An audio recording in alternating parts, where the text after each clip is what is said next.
নিজেকে এক প্রকার বেগম হিসাবে দেখিয়েছেন। আজকে উনি 2026 বিধানসভাকে সামনে রেখে শুধুমাত্র দীঘার জগন্নাথ মন্দির উদ্বোধন করতে চলেছেন, নিজেকে হিন্দু প্রতিপন্ন করতে চলেছেন। প্রশ্ন, আপনার ডিএনএ যদি টেস্ট করা হয় আপনি ব্যানার্জি না বেগম, সেটা আপনার কাজের ধারায় সাধারণত মানুষ, পশ্চিমবঙ্গের মানুষ অন্তত খুব ভালোভাবে বুঝতে পারছেন যে আপনি আর্যান হোক, ব্যানার্জি নন, মমতা ব্যানার্জি নন, আপনি একজন মমতা বেগম।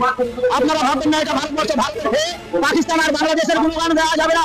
আমাদের এই ভারতবর্ষ আজ নয় কাল হিন্দু রাষ্ট্রে পরিণত হবেই হবে। ইসলাম ধর্মটাকে মুছে দেওয়া দরকার। তারপর যে সমস্ত হিন্দু সারা বিশ্বের কল্যাণের জন্য হিন্দু, সর্বে বিশ্বে সন্তু সর্বে সন্তু নিরাময়া সর্বে ভদ্রাণী পশ্যন্তি মা কশ্চিৎ দুঃখভাগ ভবেৎ। হিন্দু না থাকলে পৃথিবী বিশ্ব ধ্বংস হয়ে যাবে। সবাই নিজের নিজের গ্রুপ একতা এবং আসসালামু আলাইকুম ভাই, এই যে ভিডিওটা দেখছেন এটা পুরোপুরি একটা প্রপাগান্ডা। যেরকম হিটলার যেরকম প্রপাগান্ডা ছড়িয়ে পুরো একটা দেশকে তছনছ করে দিয়েছে, সেরকম ভাবে একটা প্রপাগান্ডা ছড়িয়েছে। একটা ধর্মকে ধর্ম প্রশ্রয় নিয়ে রাজনীতি পুরোপুরি প্ল্যান। এটা রাজনীতির প্ল্যান। এটা আমি পুরো ব্র্যান্ডে দিয়ে বলবো। কেন একটা কোনোদিন সাধু সন্ন্যাসী একটা ধর্মগুরু কোনোদিন একটা ঝামেলা অশান্তির কথা কোনোদিন একটা ধর্মগুরু কোনোদিন বলতে পারে না, অসম্ভব। না কোনো মাবানা পারবে, না কোনো খ্রিস্টান কোনোদিন কোনো ধর্মগুরু কোনোদিন অশান্তি ঝামেলা কোনোদিন বাধায় না। তারা চাই যে শান্তি, দেশের মধ্যে শান্তি বজায় থাকুক। এটা কি ধর্ম আর এটা কিভাবে প্রপাগান্ডা ছড়াচ্ছে দেখুন। এটা যত সব মানুষ আছে সব একটা মুখোশ নিয়ে ধর্মগুরু নাম নিয়ে আজকের প্রপাগান্ডা ছড়াচ্ছেন। কিন্তু যে পশ্চিমবাংলার উপর হাত তুলে দেখাচ্ছেন, সেই পশ্চিমবাংলা আমি তোমাকে বলে দিচ্ছি, আমি একটা পশ্চিমবাংলার মানুষ।